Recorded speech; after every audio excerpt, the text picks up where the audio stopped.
very good morning to all the delegates and the faculty.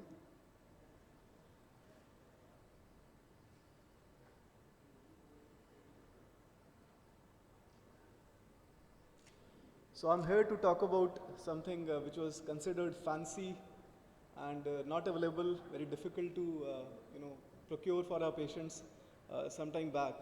And I'm going to talk about the Indian scenario with CAR T cells. And can you see my slides there? So I will just introduce the panelists and our chair.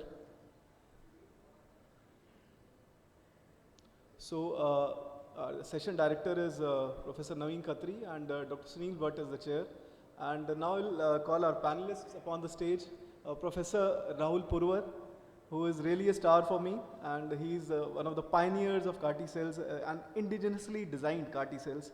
And there is a collaboration which has happened between IIT Mumbai and TMH, and we are proud of that collaboration and all the PIs and everybody, the whole team who has worked for this initiative.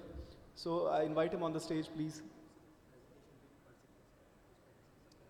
I can't see. And next is Dr. Gaurav Kharya, and he's from Apollo. He's the clinical lead for transplant in Apollo and is a researcher, avid researcher, and also into preclinical CAR T research. So we have the pioneers here today actually with us. Dr. Hasmukh Jain, who was one of the PIs in the TMH IIT initiative in the phase 1 clinical study for the lymphoma CAR T, high-grade lymphoma CAR T.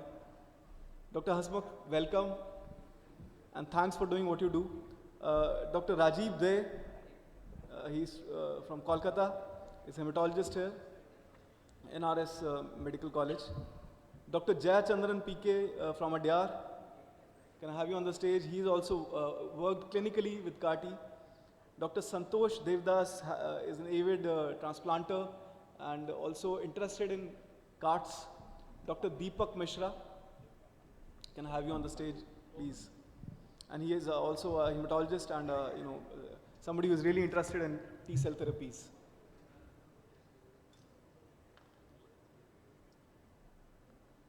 So I'll let my panelists get settled. First time we have a star panel here actually.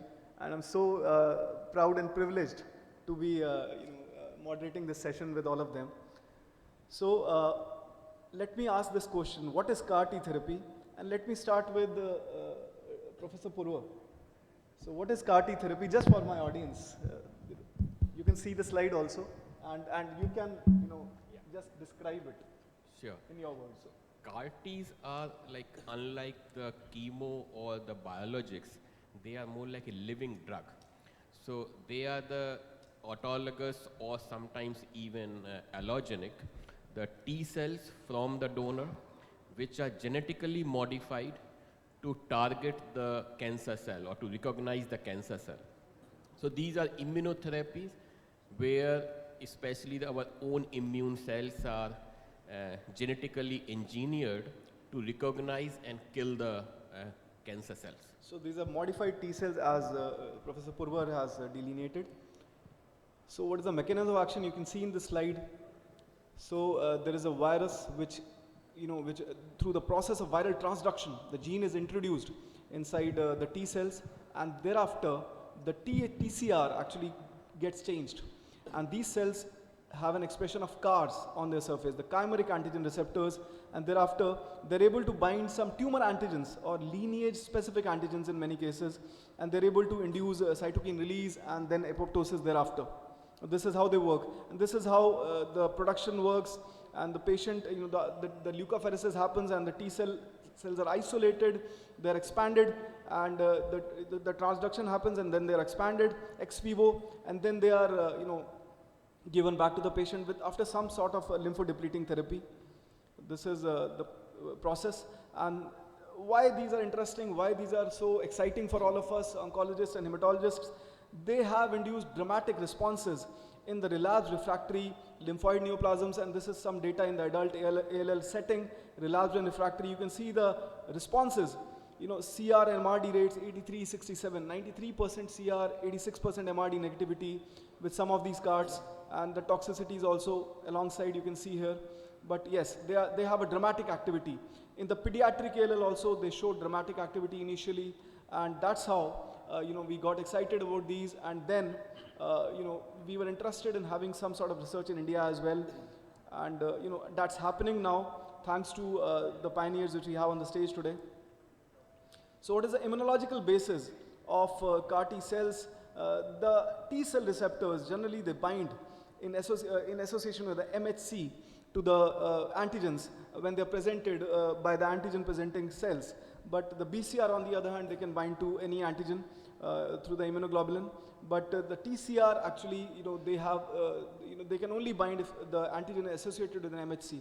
So this is the difference, and the B cells obviously secrete antibodies, and T cells release cytokines. So I have a question for Dr. Rajiv Dey. So you can see the questions on the screen. What are the various phases and types of T cells? How are naive T cells different? And how does T cell activation actually take place? Yeah, basically T cell is responsible for mainly the mature adaptive immunity. And it has got many phases. The pre-T cells is there in the bone marrow, then from there it comes to thymocytes. And then the actual maturity happens in the thymocytes, because then they progress. They are exposed to, basically there's T cell receptor gene rearrangement. Usually the T cells which comes to thymocytes, thymus, is basically a double negative T cells. Then after this T cell gene rearrangement, they becomes then double positive. And then gradually after they becomes either CD4 or CD8 positive. And then they comes to the periphery as a naive cells. Then the naive cells has got the property of innumerable antigen exposure. They can recognize different antigens. And it is said that there is almost 100 million TCR gene rearrangement, and they can identify around 100 million antigens, different antigens. And when they're exposed to antigens, then basically they form the effector cells which handle the pathogen. And after handling the pathogens, most of them go through apoptosis. And some of them, they become the memory T cells. They goes to different tissues, and they are ready for the future antigenic exposure where they can raise the proper immune systems. So basically, this is the naive T cells and memory T cells which do the actual adaptive immunity. So absolutely, so powerful are these T cells. And you can see here that in the slide, naive T cell activation takes place when the TCR binds with an antigen which is associated with an MHC protein. And also, there is a second step to it, which is co-stimulation. And some co-stimulatory molecule like CD28, it binds to its receptor, the ligand on the antigen presenting cells. And that's the second signal which actually prevents the T cell from going anergic. If this signal does not happen, the T cell will not respond to the stimulus and it will become anergic. So co-stimulation is very important, and we'll see to it in the context of CARs as well. So this is the different types of T cells. The memory T cells, which are effector memory T cell, and central memory T cells. They are more long lasting, they remember more, they're capable of self-renewal, and they also are rapidly proliferate and differentiate into effector memory T cells, and are more important in generating long lasting immunity. So this is the mechanism by which tumors can avoid immune recognition. So I would ask Professor Purwar now, so what are these mechanisms, and what type of T cells are actually CAR T cells? So your second question, what type of T cells are CAR T cells? So CAR T cells are a heterogeneous pool of the cell, which Dr. Dey described, like naive cells, then the central memory, then the stem cells like T cells, and the effector memory. And these all different type of cells, they have different activity. And in fact, what kind of these T cell subset will be in the final product or CAR T product, that will determine your clinical activity. So whenever we are making CAR T, there are two things very important. The type of cells which you ask. So these all subsets should be there in a final product. And that comes from the what kind of apheresis you get from the patient. Absolutely. So quality of the cells coming from the patient will decide the outcome of the CAR T efficacy. So they say garbage in, garbage out. That means if you don't have a good patient quality cells, so one of the example, I think I read about the bendamustine, for example. If patients undergone bendamustine for some time, then if you do apheresis for that patient for CAR T manufacturing, those CAR Ts are not very good quality. So the quality of the patient, what is the clinical history, what kind of patient clinical settings he has been into. So those kind of things really determine the product quality. So these T cell subsets are the one which are the deciding factor for the clinical outcome. So absolutely, all this is very important. So that brings me to the question, how is the expansion of CAR T cells different from physiological expansion of T cells? So in the ex vivo settings, it's very artificial, right? So that is lab-based expansion where you are pushing T cells hard with the anti-CD3, anti-CD28 activation. So that's a very artificial, and that's the reason why when the T cells are expanded, they are not in the same ratio of the central memory, naive, or these effector memory. So it's not a very good, like it's artificial, so the T cell quality goes down, but there are ways to protect, or there are ways to ensure that your CAR T final product will have enough frequency of these different T cell subsets. So what are the barriers to your mind to CAR T cell expansion and persistence? Do CAR T cell? Expansion and persistence. What are the barriers? It could be patient related, host related, or the procedure related. What barriers are there? Right. So it depends. So if your final product, let us say, there's no central memory T cells, these cells are not going to persist long in the patient, and that's why many times you might have seen or read that there's a relapse after the CAR T event. So 50% patient is still relapse, even despite this entire CAR T thing, right? And why they relapse? One of the reason is that the persistence of the CAR T in the patient. And persistence is directly correlated what kind of product quality will be there. So how many central memory are there? How many naive are there? So those kind of these T cell subset, they really are deciding factors for the ultimate clinical outcome, including the persistence. So any clinical comments from Dr. Gaurav and Dr. Hasmukh on any clinical barriers to expansion and persistence? Yeah, so basically, I mean, it has been highlighted by Rahul. So, I mean, in one word, they are called as living drugs. So you actually want them to be living for decades altogether. Okay, so whenever, so that whenever the even faintest of recurrence happens, these cells can again go into the effector mode and cause effective tumor cell kill. So I think the biggest barrier is the selection of the cells or the cell type which is there. So a lot of studies, that is why we might have read that they selectively use the central memory T cells so that they can persist for a longer time, and that is how your persistence can be improved. Okay, and we have seen, I mean, the studies have reported that they have documented these cells almost after a decade whenever the recurrence has happened. So Rahul has a practical experience for it. I think he has elaborated in a very nice way. So it's the right mix of the cells which makes your therapy best effective. So absolutely, the quality is crucial here. So any thought from Hasmukh? Yeah, I mean, it's, as you said, that it's a combination of patient-related factors, like heavily pretreated patient, multiple lines of therapy. So these are elderly patients. Yeah. So it starts from there. So you get the chances that you get a good product goes down. Then the second factor would be the kind of conditioning you use. Again, it's known that less intense conditioning will probably not allow for a good engraftment and expansion. So, which is so the typical flu-cy, which is 3-day regimen, is what is needed. Yeah. So that's another important factor. I mean, and yeah. So these are the factors which I probably feel that kind of affects the CAR T cell expansion and persistence. Absolutely. So let me ask Dr. Santosh now. So why do we need to embark upon this journey of CAR T cell therapy? Why are they effective, and why we need to use these cells? Any particular reason? Thanks, Dr. Prashant. A very pertinent question. We all would have had patients who have progressed on multiple lines, even progressed after bone marrow transplant, or we have patients who are not even able to go into auto or an allo transplant because the disease just doesn't get into remission. And the other third line agents, as of now in our country, we do not have polatuzumab or other newer agents for lymphoma per se.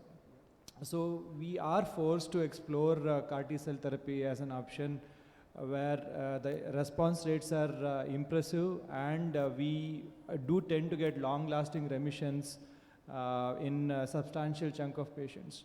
So I have started counseling patients and referring them to the two centers that are active in the country, either Tata or Narayanadel. Yes.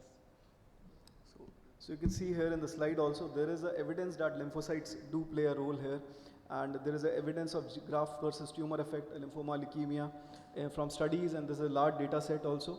And there is an efficacy of DLIs also. So basically with CAR T cells, probably we are dissociating the GVL from the GVHD, and these are autologous T cells, and they're engineered to produce anti-tumor effect. So that's why we needed to do it. And also in ALL, you can see the ALL subset, the DLIs don't work that well also. The slide depicts that. So we needed better ways to harness the power of T cells, and also there need to be various different strategies. So what are the various strategies to harness T cell or anti-tumor immunity? So Dr. Deepak Mishra probably can answer this. My first sentence is that tumor immunity is very complex. I think we are gradually... Oh, there was a question. Sorry, I missed. So I think you can speak and then we can take the question. Coming to Yeah, please. that one of our colleagues has definitely said that. Doctor, they made it so simple, this, then we have a memory. Simply to say that there is a diurnal variation, when do we collect it? Yes. Or Dr. Purvar says, repeatedly he said the quality. Yeah. Has it been quantified in the literature? This percent makes a good quality. This is not a good quality for that.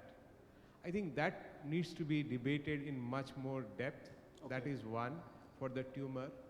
And secondly, what is most important, as we were discussing in last week and our grand rounds yesterday, was the microenvironment. Yes. So we need to see the stroma and work through that for a better outcome. So that's where my mind goes, and that's what the word came as complex. It's not so simple to suggest that. So I agree with your comments, and thanks for your comments. I think Professor Purvar can speak, and then Dr. Deepak can give his comments on this. Any diurnal variation, on any microenvironment issues, which our audience has commented upon.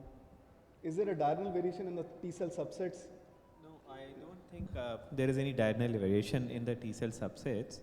But as far as the tumor microenvironment is concerned, yes, it definitely plays an extremely important role. However, it is not that important when we talk about liquid malignancies, which is being more extensively evaluated for CAR as of now. But for solid tumors, which is also coming up in a big way, tumor microenvironment plays a major role in it's making your CAR suppressive environment true, in the true. So, and there are a lot of factors, which affect the tumor microenvironment. So they need to be taken into consideration whenever you are looking for a target for any solid tumors. Agree. So I think Dr. Deepak can elucidate the various ways in which the T cells and the immunity can be harnessed. Yes. As I have already mentioned, that tumor immunity is one of the most complex subjects. And the inherent physiological mechanism of the human body is that there has to be energy to the tumor cells. And the tumor cells escape the attack by the effector T cells. The idea of the cellular therapy is how you can activate the effector T cells. And I was amazed to note that there are some 47 to 49 different types of T cells when you do the subset analysis of T cells in a blood. So currently, as somebody has said, that solid tumors, you today enumerate the intratumoral and peritumoral T cell population, which is important for the diagnosis as well as prognosis of your patients. So they all are important because they give the tumor immunity to the malignant cells that are sitting there in the solid tumor. But when you come back to the liquid tumor, when you have patients who are suboptimally responding to whether it is DLBCL or whether it is relapsed refractory ALL, on which most of these studies are happening, all that you are doing is that you are harvesting their autologous T cells, and then you are introducing the construct, whether it is a lentiviral construct or adenoviral construct or whatever it is, and that construct containing T cells grow in the ex vivo condition in a GMP facility, and then that is infused into the patient.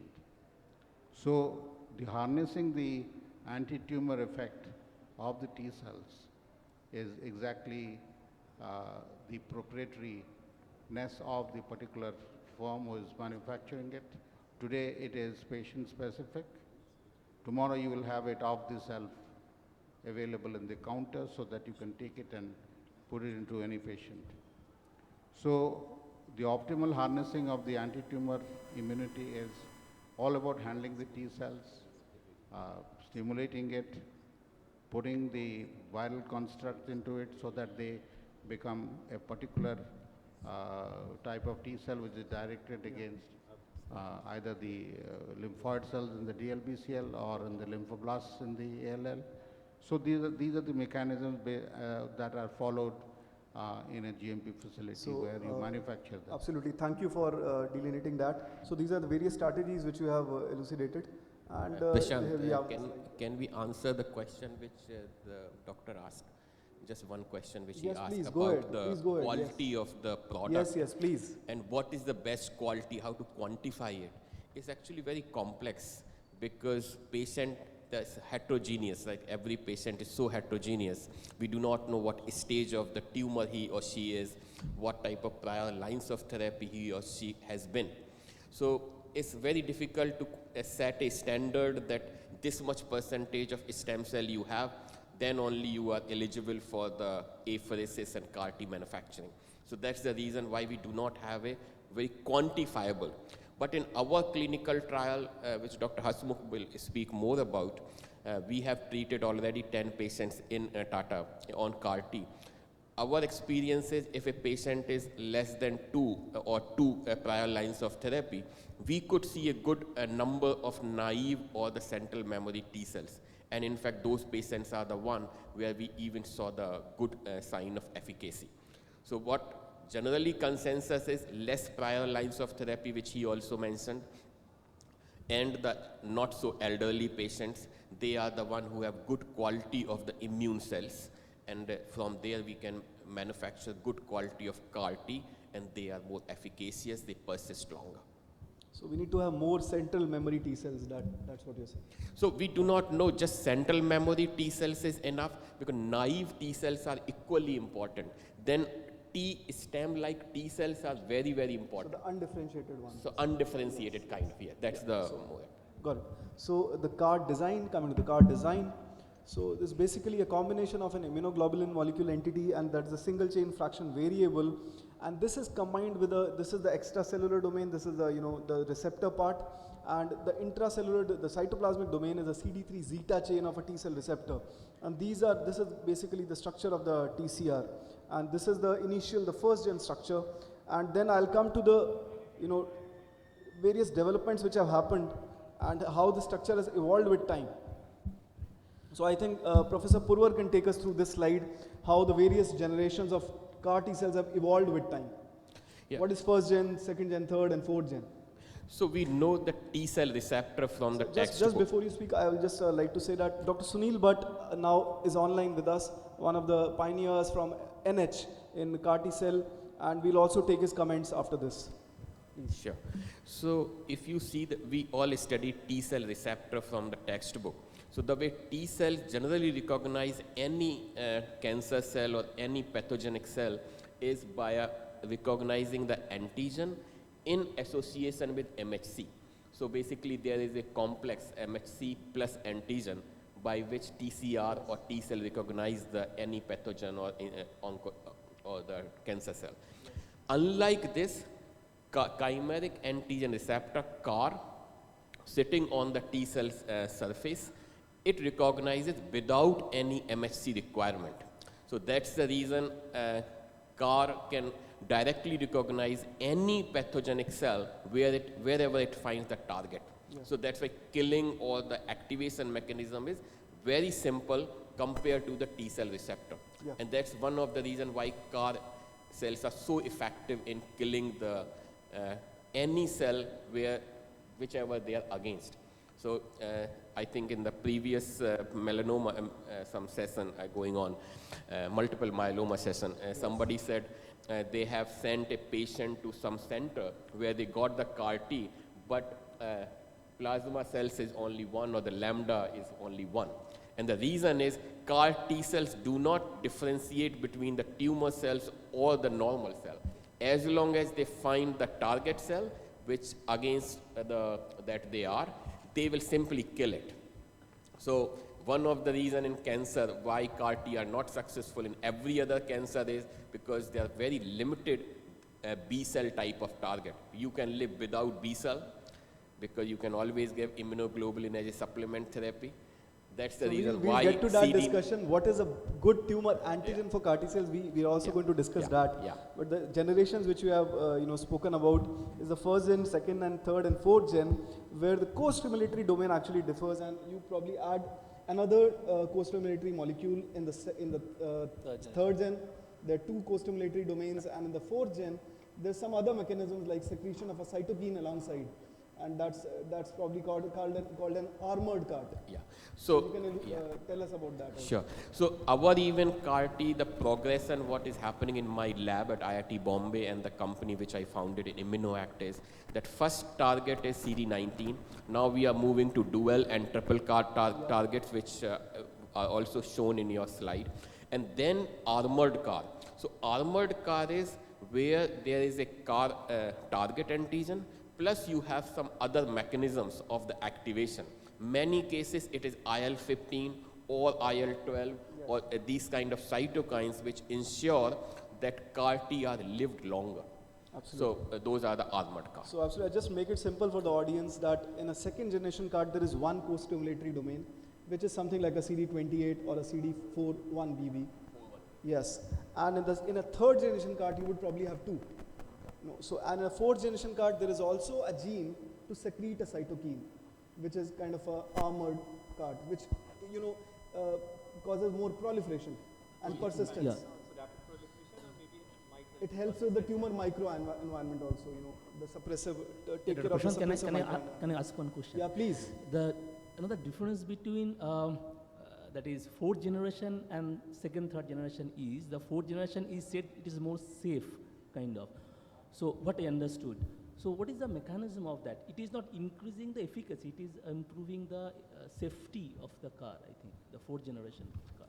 So the safety of CAR which people are talking about is via the putting a suicide switch, apoptotic switch, which is drug-induced suicide gene, what they call it. So in solid tumor or in other type of tumor where you want where the target is also expressed on the normal cell at certain level, and you only want to send your CAR T, kill the cancer cell, and then you don't want CAR T to persist because let's say in breast cancer or other cancer, you want to just eliminate the cancer cell, and then at the same, just immediately afterwards, you want your T cell to be removed because they have done their job, now they should not be there. That's the time you can switch off the CAR T. This is one way. Second is when you are seeing a lot of severe CRS or severe toxicity and you want to reduce that severe toxicity, that's the time you can use the suicidal switch. So those are the safety switches people are talking about. So not so important in this is liquid malignancy. So let me come to the next question. Now what defines a good tumor antigen? I would request comments from Dr. Hasmukh as well as Dr. Sunil Bhatt, who is online now with us. So Dr. Hasmukh, what defines a good tumor antigen for a CAR T cell? Yeah, so a good tumor antigen should be selective, that is selectively expressed on the cancer cell, or at least preferentially selected on the cancer cell. And if it is expressed on the normal cells, then it should, the depletion of those normal cells should be still compatible with life, like what Dr. Rahul earlier alluded to. So that's why B cells. Also, the antigen should be expressed on all the cancer cells. Like, so you know that most of the times you have a heterogeneity. There's some cells which have stem cell feature characteristics, and some which are much more mature, even within the cancer cells. So it should be expressed throughout. So these, I think, are the most important ones. And also the cell, that particular antigen should be critical to the functioning of the cancer cell. So that means that if you block it, that should lead to cell kill, and the cell should not be able to easily overcome mechanisms to kind of avoid this inhibition, or overcome this inhibition rather. So those, I think, are the characteristics, and that is why I think CD19 has been one of the success stories. And yeah, the search for more antigens still continues. Thank you, Hasmukh. So is Dr. Sunil Bhatt online with us, Vivek? So, I'll just like to ask him about the quality of the T cells and CAR T cells, and what clinically he can do to ensure that they expand in the patient. Is he online with us? Kashish? Am I audible? Hello? Yeah, hello Dr. Sunil, how are you? Hi. Great to have you as a session director with us. Apologies, I'm not there, and a great discussion. I've been witnessing this from beginning, and I think kudos to the icon also to have a cellular therapy topic for an hour in a solid tumor heavy meeting. So I think we have heard a lot about the basics of the CAR T. There's nothing much to add. I think on the persistence, what you asked. Persistence of CAR Ts, I think, depends on various factors. The quality which Rahul mentioned, that is at the time of collection, and that itself depends on what pre-treatment was the patient condition before we have collected the cells. Of course, the manufacturing process itself and the composition of the CAR T in the final product. Third, of course, lymphodepletion has been shown to be very important in persistence. And also the tumor bulk, the more the tumor bulk, the more is going to the persistence of the cells. Of course, it has got its own downside as well in terms of CRS and other things which we're going to discuss later on. But purely from the persistence point of view, that is also going to be of importance. And also the generation of the CAR, the second generation CARs are definitely persist longer than the first generation, and the third generation better than the second generation. Even the second generation depends on what co-stimulatory molecule you have, the persistence is going to be defined by that. For example, 4-1BB, the persistence is better than the CD28. So all these factors will determine the persistence. There was a question which was asked from the audience, that was the diurnal variation. As far as my knowledge goes, I don't think there is a pattern of diurnal variation in terms of collection of or apheresis, but there's definitely data to suggest that CAR T therapy is given before noon. In fact, it's I think 1 or 2 p.m. and there's interesting data on that are better than given later in the day. So how it works, probably no one knows, but administration of CARs, maybe giving before, is definitely more helpful in the persistence. So I think these are some of the things which probably dictate the persistence, and that's a $1 million question: how to make them persist longer and prevent relapses, of course. Thank you. So thank you so much, Dr. Sunil. Really great to have your comments. And let's come to the Indian initiatives now. And this is the slide actually when I saw it in the news, and this is the news item which actually made my day. And I tweeted about that. So this is something which I would like Dr. Hasmukh and Professor Purwar speak about, and the clinical trial, the phase 1 clinical trial, which has just got completed, 10 patients, I believe. And I think you can talk more about it, Hasmukh. Yeah, thanks. So this was, so we have now completed phase 1 trials in both the cohort, that is the lymphoma cohort as well as the ALL cohort. 10 patients on the lymphoma and I think 6 patients on the ALL cohort. So obviously a phase 1 trial is set out to establish the safety, and we did establish the safety over a wide range of doses. We've had some sense of efficacy in what is likely to work. So we've had the sense that probably dose is one of the factors which is controllable. Of course, you cannot always control what is the bulk of the tumor or the age of the patient or those things, but the one controllable factor that we identified was probably the dose, at least in the lymphoma setting. So we've seen that more than 5 million cells per kg is where we start seeing activity. Surprisingly also was that irrespective of the dose, the toxicities were minimal, and cytokine release syndrome, we just had about 4 patients with the grade 1/grade 2, none with grade 3, grade 4. Another important learning was there's no neurotoxicity, and that is not so surprising now because it's now known that the humanized version of CAR T-cell therapy is associated with lesser toxicities, and it is already reported. But that is something which is reassuring for us. Very importantly for us to think of kind of scaling this up, we wanted this to work in a setting where this could be reproduced in the future and also could be scaled up. So from that perspective, it is very important for us to see that this therapy did not lead to any ICU admissions, and most of this was managed as an outpatient. So that is something for me, which is like the major takeaway from this being trial. humanized could be a, could be an important. Yes, so I think the fact that it is foreign baby and also the fact that it is humanized, those two things probably made the difference. So I would like now Professor Purvar to briefly touch upon the initial experience and how did this come about, and how is this phase 2 study going to be different from the phase 1, and then some of the questions on dosing, conditioning, I'll come to Hasmukh for. Sure. So how this collaboration come out, as you know, I am also a faculty member at IIT Bombay. Yeah. So 8 years ago, myself and Dr. Gaurav Narula, both of us talked about it. Because that time, no CAR T was approved anywhere in the world. And we thought like in Tata Hospital, he invited me, and I saw that a lot of patients who need these kind of therapies, but none of us get them, right? And here in India, when I also moved, I realized everything is about chemotherapy. While in the West, they were already moving from chemo to biologics, or they have a lot of choices with them. Here I heard a lot of clinicians, most of you I talked, I realized everybody is chemo, and then many new drugs are not even available in our country. And if you ask why they are not available, major reason is there is no affordability in the market, there's not big market, so big companies are not interested in coming here. So both of us thought like, he has a vision that no, we want this here. And I had the background working on the T-cell engineering. So we thought like, let us start this work in India. Yeah. So it took us a little long, so it's almost 9 years now. But step by step, we have designed the product in India, did all the process development, did all the know-how, and then all the regulatory hurdles so I just want the audience to know that you have gone through a lot, and there have been a lot of regulatory challenges you have overcome to reach here.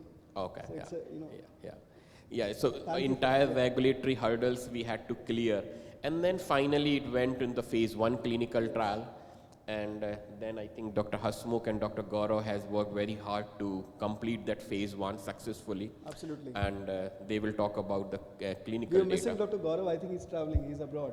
Yeah. So he will be presenting, I think, some of our work he just presented, I think, yesterday in Dana-Farber, and then now I think he's presenting PSYOP Asia. So it's so great seeing India shining in this way. So what about the cell dose conditioning CRS? Hasmukh, would you like to comment? So there are two different approaches in this process, and at least in the adult setting. So one is you take a range of dose, unlike a regular chemotherapy product where you fix the dose levels and then you do a phase 1 study. So there were two approaches. So we have used both the approaches. So one of the approach that we did was take a range of cells, because we don't know what is going to be the eventual dose. So we said 10 to the power of 7 till 10 to the power of 9 CAR T cells. As long as you're getting anything in that range, we will infuse. So that is what we did. The alternate approach is you fix it per kg body weight, and then you give the dose levels and you identify the one which is the one which causes the efficacy with the least toxicity. So that is the way we have gone with this. Sorry, what is the next question? The conditioning. No, regarding the conditioning protocol. Yeah, the conditioning protocol is now more or less standard in leukemias as well as in lymphomas. Is fludarabine for 3 days, cyclophosphamide for 3 days. It is not as stiff as what we do in transplant. It is a milder version. But this is what is kind of found to be the most effective one. What is the gap between the chemotherapy end of conditioning and the cell infusion? Yeah, so it is 2 days. Yeah, so we give 3 days of conditioning, at least 2 days rest. But you can have a rest of anywhere from 2 to 12 days. So for reasons if you're not able to give it exactly after 2 days, you can still give it up to 12 days. Yeah. That's one. The other alternate option is bendamustine, which we are now planning to use in the next trial, particularly in those who have renal failure, because as you know that fludarabine would be an issue there. So we are keeping that option open to use bendamustine. So these are some of the factors affecting the lymphocyte mobilization. Have you faced any such issue? What is the absolute lymphocyte cutoff you use? Yeah, so we do not actively look at the count to decide or to do the patient selection, but it is known that if you have the minimum requirement is an absolute lymphocyte count of at least 500, and if you're looking at the CD3 T cell count, then it is 150. This is what is known. But we have not, it's not necessary that you have to strictly go by this, and even at lower values you can still do a sufficient. So if you are able to count. obtain lymphocyte, you can expand. Yes, yeah, that is, and also, but the most important thing is you should have the sufficient time interval between the exposure to, say, steroids or chemotherapy before your apheresis. Understood. So what is the time interval you want to keep? See, that's variable. So for steroids it is 72 hours, for short-acting drugs it is 72 hours, for usual chemotherapy it is 2 weeks. For anti-CD20 antibody, for example, rituximab, it is 4 weeks. So those are defined in the protocol. Fair enough. So I think I will ask Professor Purvar to tell us about how CAR-T facility should look like. What are the requirements of space and infra? Yeah, please. In transplant, we use a conditioning regimen, and here the term we use the lymphodepletion regimen. So whether there is any principal difference between these two, or you can use this term interchangeably. There is something I will show you regarding that. Yes. Yeah. So CAR-T facility is actually, if you see the CAR-T manufacturing process, it is mainly 3 different unit operations. One is your gene delivery vehicle, which is in our case lentiviral vector. People also use vitro or the CRISPR or different type of technologies or nanoparticle. In our case, it's the vector, which is off the shelf thing, which can be made in a good manufacturing facility. That's one requirement. Second is CAR-T manufacturing itself. So it's an autologous therapy, then you have to patient-specific CAR-T cell you have to make. But in case it is allogenic, then you can make it in bulk. Then third, which is one of the major requirement, is quality control. Because that is extremely important. And I will give even emphasis more on the quality control, because that is, because ultimately you are injecting these cells into a human being. So you have to ensure that these cells are exactly the way they are, what you intend to, what your specifications are. And in CAR-T especially, these quality control parameters are very extensive. So there are many assays you have to do before the cells goes into the patient. So these 3 unit operations you need. One can do these 3 unit operations at one place, or you can segregate these 3 unit operations. So you can do it, let's say in a hospital kind of setting, you can manufacture the cells, but outside the hospital you can, in your centralized place, you can make the vector and the quality control. So there are different models we can talk about. So my next question is regarding the viral vector. Which is a better viral vector and why? See, better you can't say because both of them you listed, both have certain advantages and disadvantages. So retroviral vector, the advantage is very cheap, it's very cost effective, right? But the disadvantage is about the safety concern, right? But safety again is a manageable safety, but there could be some challenges. Lentiviral vector are expensive, but safety is very nicely proven. Hardly there, except one I remember in 20 years, there's no safety concern in lentiviral vector, except one or few report you will read. But in retro, you will see this multiple. Understood. So, yeah. Another thing I think which you also pointed out is that it is correct in theory, but in practical, in our experiences, it doesn't hold true that lenti can transfect even the non-replicating cells. Yeah, that's what I, right? Yeah. Dr. Prashant, if I may ask, in the audience. Yes. If I may ask one question. Surely. So, let us come to one practical aspect that we have a BMT unit in our hospital. Yeah. And suppose there is a patient of relapsed DLBCL who is a candidate for CAR-T cell. Yeah. And now this patient, for this patient, if we want to import CAR-T cells and give it in our own BMT unit, do you think that is a feasibility? I will come to that also, and Jaya Chandran is going to answer that thing. Yeah. Just hold on. Yes. Can I just... yes, please.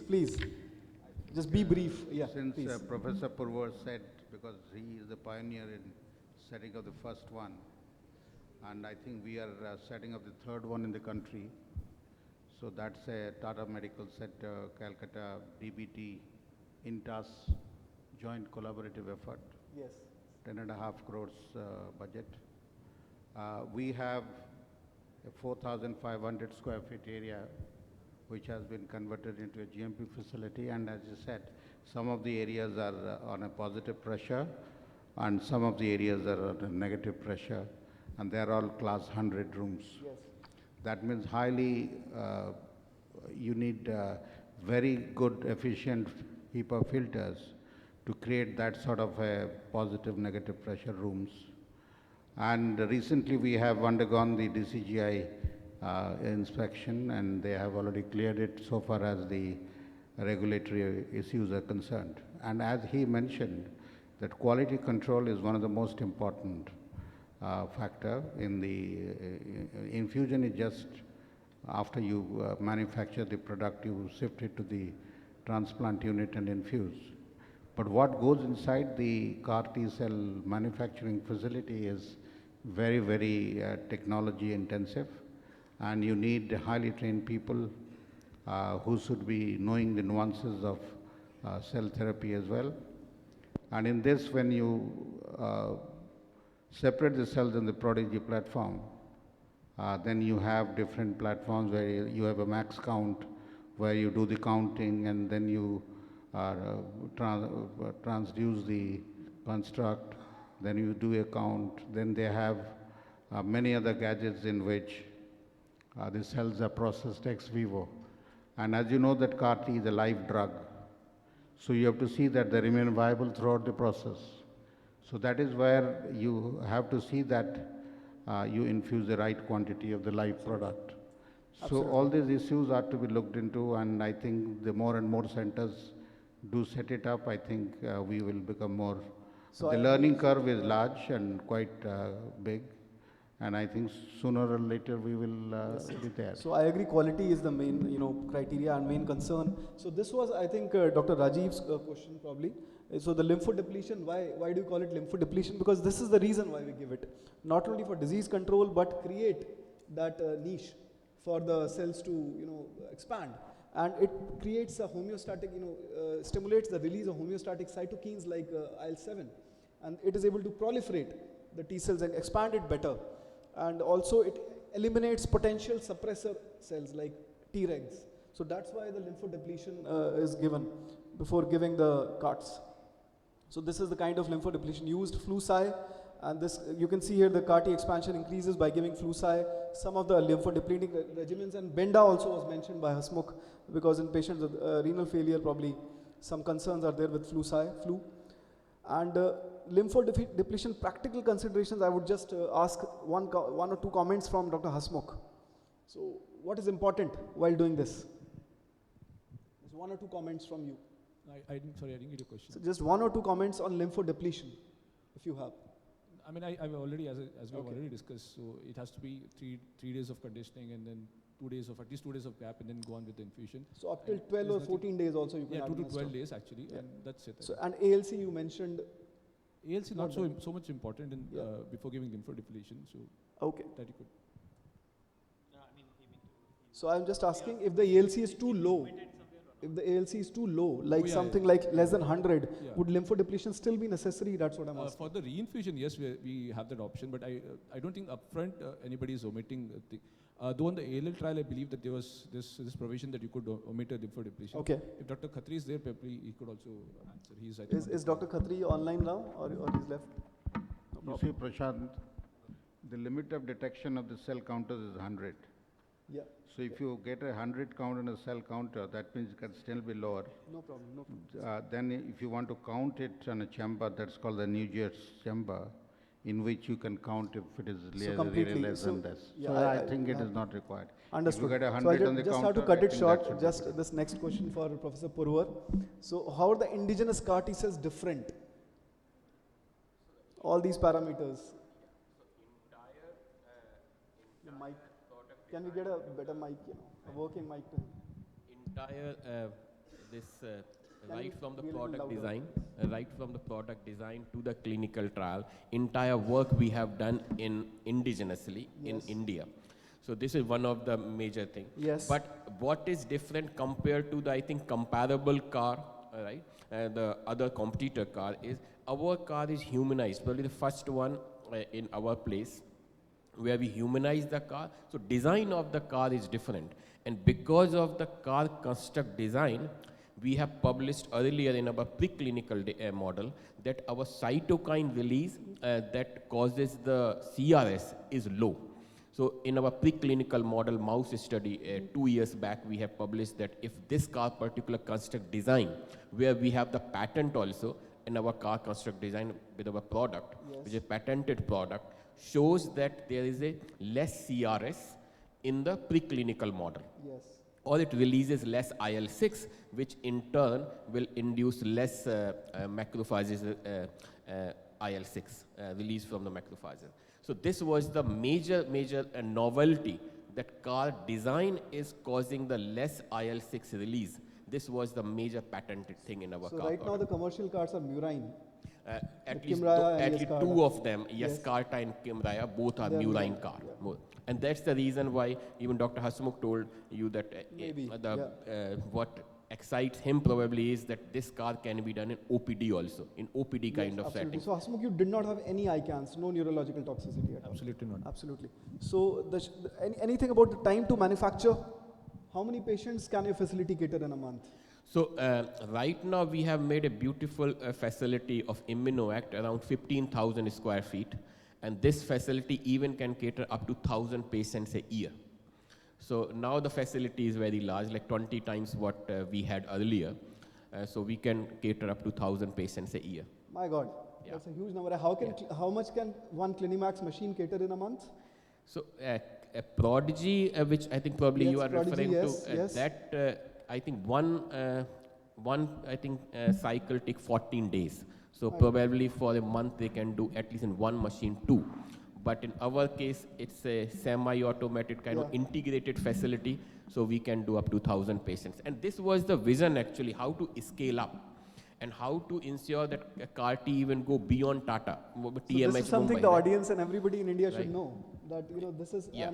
major improvement and major milestone for India actually. So our model was that not to have just a centralized facility. In fact, right now we have one facility which can cater 1,000 patients.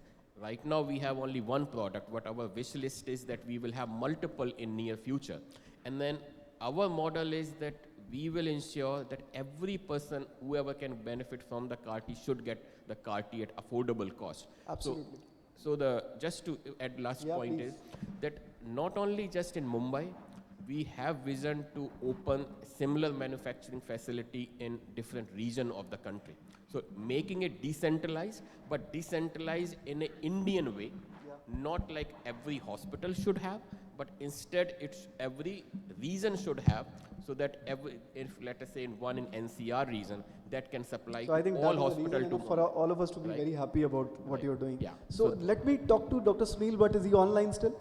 So I think he's the best person to talk about his initiative. So I've labeled it as the Mukherjee Majumdar Bhatt collaboration, and Immunil Therapeutics is the company. Is he online? I think Dr. Sunil, you can talk about this, and I'll come to. It's all yours, please.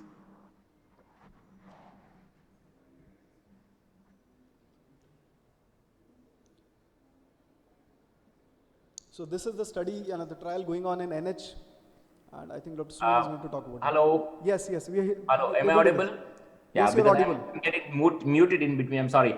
So, I think our study is a phase 2 study. It is at this point of time also for CD19 positive ALLs and the lymphoma cohort. The lymphoma cohort is adult cohort, and the leukemia cohort is both pediatric and adult cohort.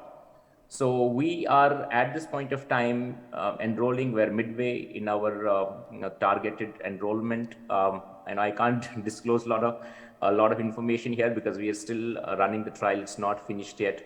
But it's been a great experience, and I can say it has been pretty safe, and efficacy has been also better than we expected actually. It is at this point of time. It is what has been mentioned now till now is it's exactly what we do here. The only difference is that the vector which we are using is in license from Spain, and that's approved by the Spanish Health Authority. The manufacturing happens here in our hospital in Immuni Lab, which is we're stationed in the health city, Narayana Health City, Bangalore, and the infusion happens in the bone marrow transplant unit. The manufacturing process is at this point of time fully automated on Clinimex Prodigy. And you mentioned about the time it takes between the patient. So usually the manufacturing time is around 7 to 10 days. Children usually were able to get a good cell dose within a week actually. But on an average, it takes 7 to 10 days for manufacturing and another 3 to 4 days for quality control. And usually in 2 weeks' time, the patients are able to get dosed. Our lymphodepletion strategy is also the same. We eat cyclophosphamide for 3 days, 2 days rest. The only thing which we're doing differently is that we are fractionating the dose. We are giving 10% on day 0, 30% on day 1, and 60% on day 3. The fractionation of the dose has been shown to not impair the efficacy of the CAR Ts, but it has been shown to reduce the toxicities, especially the CRS and the ICANS. And that has been shown by the trial in Spain, and also many other groups have shown it.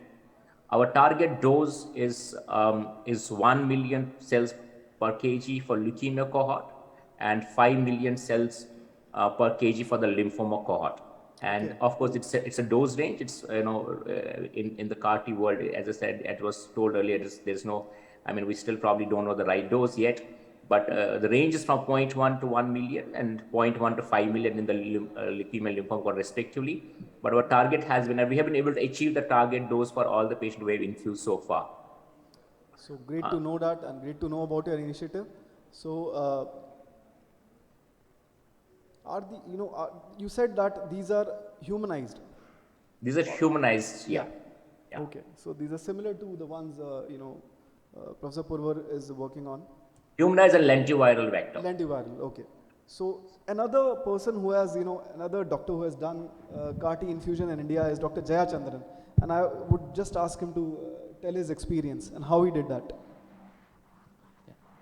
Yeah, we had a patient who is a myeloma patient. We had a product imported from Malaysia. It's a lab based on Malaysia, which is a German-based lab called Oxy Therapeutics. So we got in touch with them. So it was an anti-BCMA CAR. So the regulatory requirements as that of the importing a drug which is not available, same as 12B form we have to from the DCGI, and for exporting the product, the FSS sample, we had to get an import-export code and then do the timely transfer. It took 72 hours. Within 72 hours, the lab it must reach the lab. It took about 4 weeks for us. Depending on the cell expansion, it takes about 4 to 6 weeks for us. It was 4 weeks. So I think Dr. Vivek, are you there and listening to him? Please go ahead. Yes. Yeah, it takes about 4 to 6 weeks for the production there. So once the cells reaches the lab, they get back to us about the quality and the amount of cells, whether it's viable, and then they start the production. Once they start the production, it takes about 4 weeks. It took about 4 weeks for us to get the thing, and then get the dose back to India. So we use the same conditioning of flu-cy, which is standard conditioning across all the studies. Again, the cell dose, what we gave was about 3 into 10 power 6 cells per kg. We didn't have any CRs with the patient. So is it true, Jayachandran, that BCMA cards have less problems with CRS? Yes, absolutely. Both the IDESCEL and Cilta-cel have shown that the ICANS rate and CRS rates are very less. Okay. So that's the only important. And maybe over time, I think CD19 cards, as Dr. Purva said, they were all murine cards. If you look at the Axis-cell, the incidence of neurotoxicity was very high, and the chimeria, the other T-cell, it was very CRS were high. Both are murine cards. Over time, everyone has changed over to humanized cards. So maybe the future CD19, the lisocabtagene, has less CRS rates. So over time, the BCMA cards came later than CD19. So probably that is the reason why the CRS and the cancer is less. Fine. Yes. So thanks. So before I come for the last question to Dr. Santosh, I will just ask Dr. Kharia to talk about his work with the CAR-Ts in India. Yeah, so basically, I mean, we are quite at an early stage, but we've been thinking about it for quite some time. And I remember the first time I had a word with Rahul, we sat at a coffee house in Delhi. It was sometime in 2016 or so. So the thought has been there for a long time, but somehow it could not be materialized. And last to last year, I just floated this idea to CSIR, IGIB, and they were very nice to sort of handhold us, and that's how it started. And subsequently, other partners also came in picture. So JAMI is one of the partner institution, and one RCB, which is offshoot of DBT, that's also one of the partner institution. So that is how the work has started. So it's I would say in the preclinical stage, and we intend to finish it in a short span of time. Let's see. I mean, Rahul has already highlighted there are so many legal formalities to undergo, so that takes a lot of time. But yes, I think the overall environment is quite conducive, so probably things might be easier. We are very happy that your research is taking place, and we wish you the best with that. Thank you. And so, for last comment for the session from Dr. Santosh, how do we best manage CRS, and how we grade it? Hasmukh could be better off in answering that. We have no CAR-T experience. However, what I assume is we have all seen CRS in haplotransplants. And if you have done enough haplos, we would monitor ferritin. And if any ferritin that is going up, we use drugs that target the interleukins. Especially in CAR-T cell therapy. However, in transplant, we tend to use steroids. Yeah. That's a major difference.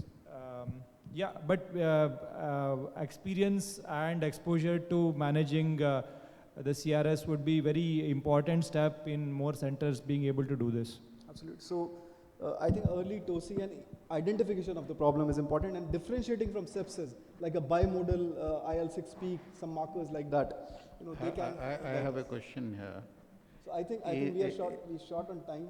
We just carry on with the take home. So CAR-Ts have finally arrived in India, and feasibility and safety has been proven, and we have the pioneers here with you. There will be a learning curve. We all got to learn, and indigenous CAR-Ts will be a lot cheaper. We need to be aware about patient selection, toxicity, and management. And CAR-Ts probably will take over India, similar to PTCR. That's a controversial statement, but I hope that happens. And transplant will still remain a strong option for most of our patients. Thank you so much. And my panelists and the pioneers of CAR-T research in India and the audience, do we have time for a question? Okay. So thank you so much. I just we really enjoyed having this session with all of you. Just one announcement that our center will have the first infusion taking place in December 2023. So I think 20 patients free of cost. Wow. 10 patients of DLBCL and 10 patients of acute lymphoblastic leukemia. So we wish you all the best for the phase 2 study, and we're very happy for that. Thank you so much, everyone. Thank you for the audience for patient listening. Thank you.